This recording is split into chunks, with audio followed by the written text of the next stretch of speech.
Minha contribuição para a política é motivo que minha direta política está para me dar uma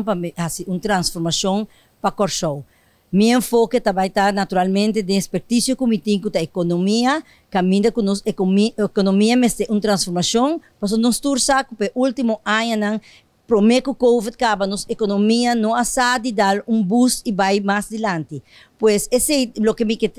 contribui com ele, me que vim como profissional do setor privado, que conhecimento que me tem, que me cresce com ele, de último ano, que me praticar hope de crisis and change management, para ajudar de nos governo junto com os colegas, para nos transformar nos Korsou em outro setor também, por meu enfoque muito particularmente para a transformação da economia e também para riba nos gente adiante, para não por ganhar trabalho e não por sair fora do sistema que tem atualmente, que tem hope em trabalho. Nós também temos plano curto, nós também temos plano mediano, nós também temos plano largo, porque nós não pensamos nem pretender que nós por hasi tudo coisa.